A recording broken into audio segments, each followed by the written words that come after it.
Hello students, chapter 6 हमारा चल रहा है। हाफ चैप्टर हमारा हो चुका है। चैप्टर का नाम है सुताम बिना, लड़कियों के बिना घर सूना होता है।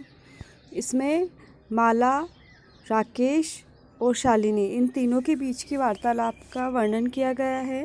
माला जो कि 3 महीने से प्रेग्नेंट है और उसका पति चाह रहा है कि उसके गोद में यदि लड़का है तो उसको पैदा करेंगे और यदि लड़की है तो उसका हत्या कर देंगे। तो शालिनी इस चीज़ के खिलाफ़ होती है और वह शाम को अपने भाई का इंतज़ार करती है कि वह भाई आएगा तब मैं उनसे बात करूँगी। तो जब भैया आता है तो वो उनसे बात करती रहती है, उनको बताती है कि यदि गोद में लड़की हुई तो क्या हम उसको मार देंगे। तो यहाँ तक हम पढ़ चुके थे। राकेश है न हत्या तू न, नहीं हत्या तो नहीं। तो शालिनी बीच में ही बोलती है, शालिनी बीच में ही बोलने लग जाती है कि यदि हत्या नहीं तो शालिनी तरही किमस्ति निर्घणम कृत्यम इदम। शालिनी बोलती तो किमस्ति निर्घणम कृत्यम इदम, यह निर्घणम हिंसानीय, मतलब हिंसा का कार्य हम कैसे कर सकते हैं। सर्वथा विस्मृतवान, सर्वथा हमेशा, विस्मृतवान भूल गए हो, क्या हमेशा के लिए भूल गए हो।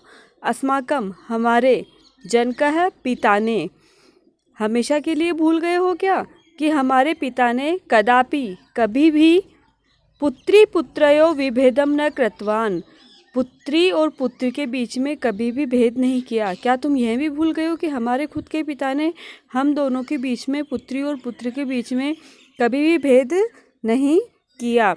सह सर्वदेव मनु स्मृते पंक्ति माम उद्धरति स्मः। सह वह कौन, उनके पिता, वह सर्वदेव हमेशा, मनुस्मृति में, मनुस्मृति एक ग्रंथ है, पंक्ति इमाम, मनुस्मृति की इस पंक्ति का उद्धरति स्म, मनुस्मृति की इस पंक्ति का उदाहरण देते रहते थे या हमें कहते रहते थे कि आत्मा वै जायते पुत्रः पुत्रेण दुहिता समा। हमारे पिता मनुस्मृति में जो पंक्ति है उसके उदाहरण देते हुए हमें हमेशा कहते रहते थे कि आत्मा वै जायते, मतलब आत्मा जो है, पिता की जो आत्मा है, जायते पुत्र है, वह पुत्र में उत्पन्न होती है, और पुत्रेण दुहिता समा, और जो दुहिता, दुहिता यानी होता है पुत्री, और जो पुत्रियां होती है वह पुत्र के समान होती है। क्या कहा गया है इस पंक्ति में कि पिता की जो आत्मा है वह तो पुत्र में होती है, पिता की आत्मा पुत्र के रूप में परिवर्तित होती है, और जो दुहिता पुत्री है वह पुत्र के समान होती है। त्वम अपि सायं प्रातः देव स्तुतिम करोषि, तुम भी तो सायं प्रातः, शाम को और सुबह, देवी स्तुतिम करोषि, देवी की ही स्तुति करते हो। किमर्थम सृष्टे उत्पादनीय शक्तिया तिरस्कारम करोसि, किमर्थम किस लिए, सृष्टि को उत्पादनीय या सृष्टि को उत्पन्न करने वाली शक्ति का तिरस्कार करते हो। कहने का मतलब है, शालिनी ऐसे कह रही है कि तुम पुत्री की तो हत्या करना चाह रहे हो, यदि तुम सुबह और शाम देवी की स्तुति करते हो तो वह भी एक पुत्री है, तो तुम उसकी स्तुति करके क्यों उसका तिरस्कार करते हो, कि जब तुम पुत्री की हत्या करना चाहते हो तो क्यों उसकी स्तुति करते हो। तव मनसी यति कुत्सिता वृत्ति आगता, तव मनसी तुम्हारे मन में, यति कुत्सिता वृत्ति आगता, ऐसी गलत बात कैसे आई। इदम चिंतितेव अहम कुंठिता अस्मि, इदम यह, चिंतितेव सोच सोच कर ही, अहम कुंठिता अस्मि मैं परेशान हूँ। तव शिक्षा वृथा, तुम्हारी शिक्षा व्यर्थ है, मतलब अब तक जब तुमने पढ़ाई लिखाई की है वह सब तुम्हारी व्यर्थ है। तो राकेश बोलता है, भगिनी है बहिन, विरम विरम, रुको रुको, अहम स्व अपराधम स्वीकरोमि लज्जितः च अस्मि, रुको रुको, अहम मैं, स्व अपराधम अपने अपराध को, स्वीकरोमि स्वीकार करता हूँ, लज्जितः च अस्मि और मैं लज्जित भी हूँ। अद्य प्रभृति कदापि, आज से, अद्य प्रभृति आज से, कदापि कभी भी, गृहीतम इदम यह गलत कार्य, स्वप्ने अपि न चिंतिष्यामि आज से कभी भी इस गलत कार्य को सपने में भी नहीं सोचूंगा। यथेव जैसे अंबिका, अंबिका कौन, जो उसकी पुत्री है बड़ी वाली, जैसे अंबिका मम हृदय से संपूर्ण स्नेह से अधिकारिणी अस्ति, जैसे अंबिका मेरे हृदय के संपूर्ण स्नेह की अधिकारी है, मतलब मेरा संपूर्ण स्नेह अंबिका का है। तथैव वैसे ही आगंता शिशु, आने वाले शिशु भी स्नेह अधिकारी भविष्यति, स्नेह का अधिकारी होगा। पुत्रः भवतु पुत्री वा, चाहे वह पुत्र हो या पुत्री हो। राकेश कह रहा है कि जैसे अंबिका मेरे पूरे स्नेह की अधिकारी है, प्यार की अधिकारी है, वैसे जो भी शिशु होगा, चाहे वह पुत्र हो चाहे पुत्री हो, वह भी उतने ही स्नेह का अधिकारी होगा। मैं भी उससे उतना ही स्नेह करूँगा। अहम स्वगर्हित चिंतनम प्रति पश्चाताप मग्न अस्मि, मैं स्वगर्हित चिंतनम, अपनी सोच के प्रति, पश्चाताप मग्न अस्मि, पश्चाताप हूँ, मैंने जो गलत कार्य सोचा है मैं उसके लिए पश्चाताप कर रहा हूँ। अहम कथम विस्मृतवान, अहम मैं, कथम कैसे, विस्मृतवान भूल गया, मैं कैसे भूल गया कि, फिर श्लोक है, वह श्लोक के माध्यम से बता रहा है कि मैं ये कैसे भूल गया कि यत्र नार्यस्तु पूज्यन्ते रमन्ते तत्र देवता, यत्र एताः न पूज्यन्ते सर्वा तत्र अफला क्रिया। वह कहता है राकेश कि मैं कैसे भूल गया कि यत्र नार्यस्तु पूज्यन्ते रमन्ते तत्र देवता, यत्र यानी जहाँ, नार्यस्तु नारियों की, पूज्यन्ते पूजा की जाती है, रमन्ते तत्र देवता वहाँ देवता निवास करते हैं, रमन्ते यानी रमण करते हैं या निवास करते हैं। जहाँ नारियों की पूजा की जाती है वहाँ देवता निवास करते हैं। यत्र एता न पूज्यन्ते, यत्र जहाँ, एता इनको किनको, नारियों को, जहाँ इन नारियों को न पूज्यन्ते नहीं पूजा जाता है, सर्वा तत्र अफला क्रिया, सर्वा तत्र यानी वहाँ, सर्वा सभी, क्रिया कार्य, अफला अफल होते हैं, असफल होते हैं।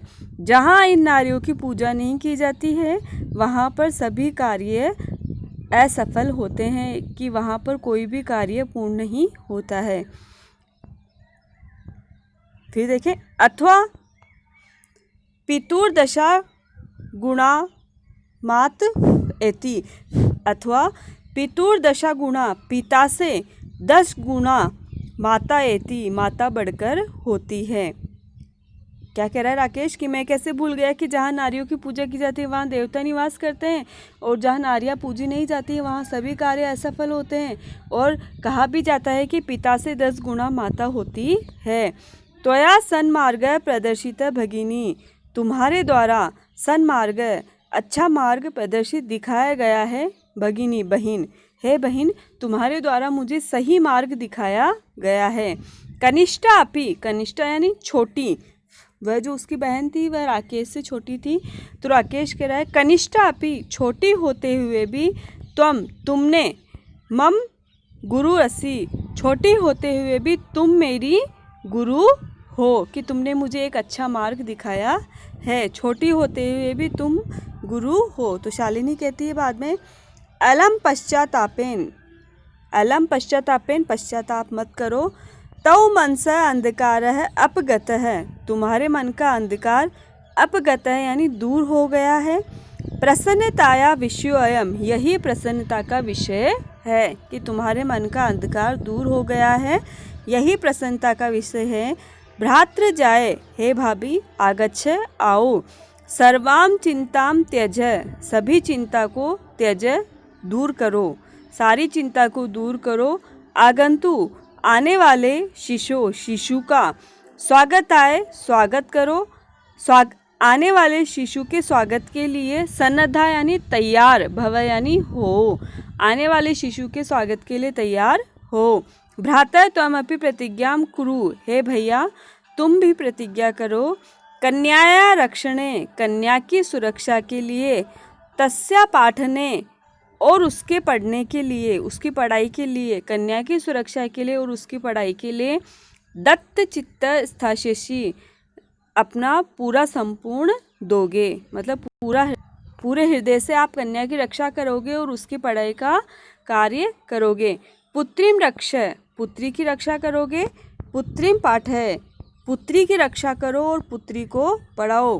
पुत्री की रक्षा करो और पुत्री को पढ़ाओ। यह एक सरकार के द्वारा घोषणा की गई थी कि बेटी बचाओ बेटी पढ़ाओ, तो वही है पुत्रीम रक्षा, मतलब बेटी को बचाओ और पुत्री पाठय, पुत्री को पढ़ाओ। इति सर्वकारस्य, यह सरकार की घोषणा है, यह सरकार की जो घोषणा है, तदेव सार्थिका भविष्यति, तब ही सार्थक होगी, यदा जब वयम हम सब सर्वे मिलित्वा, सब मिलकर चिंतनम इदम यथार्थ रूपम करिष्यामः, यह चिंतन करेंगे, यह यथार्थ रूप से चिंतन करेंगे। जो सरकार ने ये घोषणा करी है कि बेटी बचाओ बेटी पढ़ाओ, यह घोषणा जब ही सार्थक होगी जब हम सब मिलकर यह चिंतन करेंगे। जो इस श्लोक के माध्यम से शालिनी कहना चाह रही है, देखो श्लोक, या गार्गी शुत चिंतने नृपने पांचचालिका विक्रमे लक्ष्मी शत्रु विदारणे गगनम विज्ञानांगणे कल्पना इंद्र उद्योगपते च खेल जगति ख्यात अभीत साइना संयम स्त्री सकलासु दिक्षु सबला सर्वे सद उत्साहताम। इस श्लोक में सभी जो प्रसिद्ध स्त्रियां हैं उनको स्त्रियों के नाम लेते हुए तथा उनके क्षेत्रों के नाम लेते हुए बताया गया है कि जब सभी क्षेत्रों में स्त्रियां आगे हैं तो हमारे गर्भ में जो पुत्री पैदा होती है तो हम उसको गर्भ में ही क्यों मारना चाहते हैं, जबकि पुत्रियां पुत्रों से किसी भी क्षेत्र में कम नहीं है। ये इस श्लोक के माध्यम से बताया गया। देखो, या गार्गी शुद्ध चिंतने, जिस प्रकार गार्गी शुद्ध चिंतने वेदों के चिंतन में, जिस प्रकार गार्गी वेदों के चिंतन में नृपनय पांचालिका विक्रमे, पांचालिका यानी द्रौपदी राजनीति में और पराक्रम में, नृपनय राजनीति में, विक्रमे यानी पराक्रम में, जिस प्रकार गार्गी वेदों के चिंतन में, द्रौपदी राजनीति और पराक्रम में, लक्ष्मी शत्रु विदारणे, और जो लक्ष्मी है वह शत्रुओं को नाश करने में, गगनम विज्ञानांगणे कल्पना, और जो कल्पना चावला है वह अंतरिक्ष विज्ञान में, अंतरिक्षयान में, इंद्र उद्योगपते जो इंद्रा है, इंद्रा उद्योगपति जो इंद्रा है वह उद्योग के मार्ग में, खेल जगति ख्याता अभित साइना, और जो साइना है वह खेल जगत में प्रसिद्ध, जिसने चारों ओर, अभित यानी चारों ओर जिसने प्रसिद्धि प्राप्त कर रखी है, जो साइना है, से अयम स्त्री सकलाशु दिक्षु, इन सभी स्त्रियों ने सकलाशु संपूर्ण दिशाओं में, सबला सर्वे सद उत्साहताम, सभी प्रकार से उत्साहता को प्राप्त किया है और हम सभी उसका उत्साह पूर्वक अभिनंदन करते हैं। तो हम क्यों पुत्रियों को पीछे रखें, पुत्र और पुत्री बराबर होते हैं। एक बार वापस देखें श्लोक का हिंदी राशि, जैसे गार्गी वेदों के चिंतन में, द्रौपदी राजनीति और पराक्रम में, लक्ष्मी शत्रुओं को मारने में, कल्पना अंतरिक्ष विज्ञान में, इंद्रा उद्योग के मार्ग में, और जिस प्रकार साइना ने संपूर्ण खेल जगत में चारों ओर ख्याति प्राप्त कर रखी है, इन सभी स्त्रियों ने संपूर्ण दिशाओं में अपने पराक्रम से ख्याति प्राप्त करी और हम सभी उनका उत्साहपूर्वक अभिनंदन, हमेशा उत्साहपूर्वक अभिनंदन करते हैं, या हम सभी को इन सभी का उत्साहपूर्वक वृद्धि करनी चाहिए। ये आपका चैप्टर आज ख़त्म होता है। इसका वापस हिंदी ट्रांसलेशन देखेंगे। अगर आपको किसी प्रकार को कोई डाउट होता है तो आप मुझसे पूछ सकते हैं। Thank you so much.